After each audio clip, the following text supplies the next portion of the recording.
Time. And speaking of thunderstorms, Memphis, Tennessee, we're doing fine right now. If you're waking up with us toward Memphis International Airport, a little bit of light rain being reported at 67 degrees.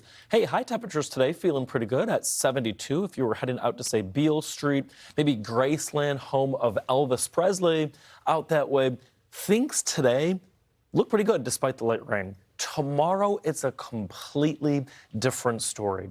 You look at Sunday, and from places like Memphis, Tennessee, which is right here along the mighty Mississippi, to St. Louis, Columbus, and even Metro Detroit, Michigan, underneath that threat for some stronger and perhaps even severe storms on Sunday. Let's take it day by day. What does today look like? Well, there is a low-end severe weather threat from Wichita to Fort Scott, Joplin, Missouri, back toward Tulsa, Oklahoma. But here's the thing. I think the biggest threat today is going to be large hail from Tulsa to Kansas City. We're talking like egg-sized hail in these spots. How big?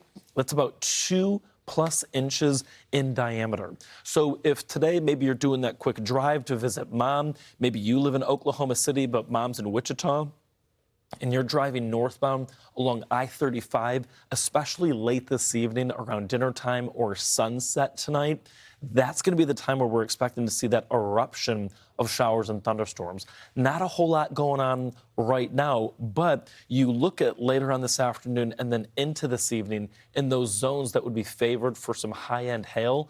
And yeah, it includes Oklahoma City, Tulsa, and note even up towards, say, Wichita area and Springfield. These are areas where we could see that ignition, if you will, of showers and thunderstorms. And then, Nick, all of that energy slips and slides toward the east. It taps into a little bit of Gulf of America moisture. So you got the moisture, you got the lift, you got the instability, and that sets the stage for what could be a wet and wild Sunday. Yeah, unfortunately, another one, too, as the month of March has just been plagued by these weekend severe weather threats. So as we go through time, you can see there is a brief lull, a brief kind of settling in the atmosphere over the overnight hours, and then picking right back up as we get into tomorrow afternoon and then into the dinner time hours and even past sunset, which is most concerning because nocturnal threats aren't a good thing in the weather world, as I do think we're going to get more of a linear line of storms to congeal, and you're starting to pick up on it right there for sure. Yeah, it's Sunday night into the wee early morning hours of Monday. And again, look at Little Rock, look at Shreveport. Those could be some damaging storms.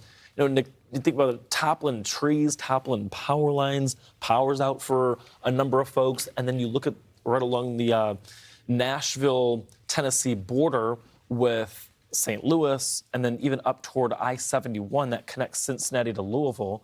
You're seeing those heavy showers and perhaps even strong to severe thunderstorms. And that's laying down some significant rain, too, on top of all that. So from the bluegrass state of Kentucky down through the volunteer state, that's an easy 1 to 2 inches. And then, Nick, we focus in on parts of the deep south, and those orange colorings that you're seeing, that's 3, 4, maybe even 5 inches of rain.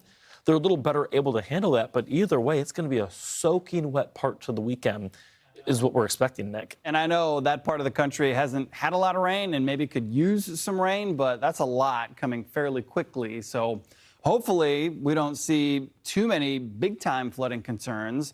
Certainly likely won't be quite as bad as what they are dealing with right now in southern Texas. Having said that, there is the potential for some flooding. Little Rock getting in on 30, 40-mile-per-hour winds as some of this rain moves on through as well.